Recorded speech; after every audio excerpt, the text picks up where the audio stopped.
ചൂട് കനത്തതോടെ വീട്ടിൽ പോലും ഇരിക്കാൻ കഴിയാത്ത അവസ്ഥയല്ലേ. അതിനാൽ തന്നെ എല്ലാവരും ഇപ്പോൾ AC വാങ്ങാനുള്ള ഓട്ടത്തിലായിരിക്കും.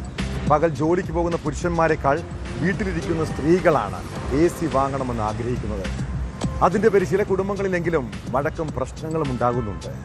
തമിഴ്നാട് തിരുവള്ളൂരിൽ ഭർത്താവ് AC വാങ്ങി നൽകാത്തതിന് യുവതി ആത്മഹത്യ ചെയ്തൊരു സംഭവത്തെക്കുറിച്ച് കേട്ടു.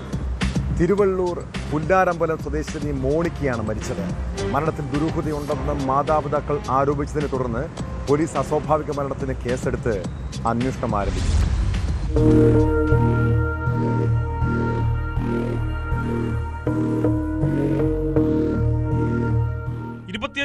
ാണ് മരിച്ച മോണിക്ക.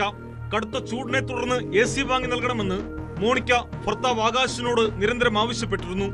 എന്നാൽ ആവശ്യം ആകാശ് നിരസിച്ചു. ഇതുമായി ബന്ധപ്പെട്ട് ദമ്പതിമാർ വഴക്കിട്ടിരുന്നുവെന്നും ഇതാണ് മരണകാരണമെന്നും പോലീസ് പറയുന്നു.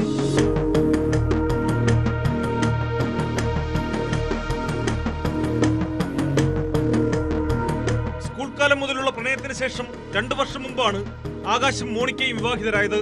കഴിഞ്ഞ ദിവസം രാത്രി കടുത്ത ചൂടിനെ തുടർന്ന് ആകാശും മാതാപിതാക്കളും അനിയനും വീടിന്റെ ടെറസിലാണ് കിടന്നുറങ്ങിയത്. രാവിലെ എഴുന്നേൽക്കുമ്പോൾ കിടപ്പുമുറിയിൽ ചലനമറ്റ നിലയിൽ മോണിക്കയെ കാണുകയായിരുന്നുവെന്നാണ് ആകാശ് പോലീസിന് നൽകിയ മൊഴി.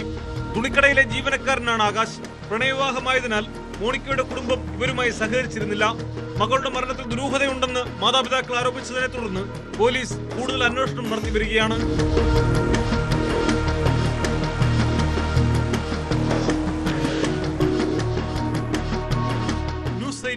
ചെന്നൈ. കൂടുതൽ വാർത്തകൾക്ക് News18 Keralam YouTube channel subscribe ചെയ്യുക.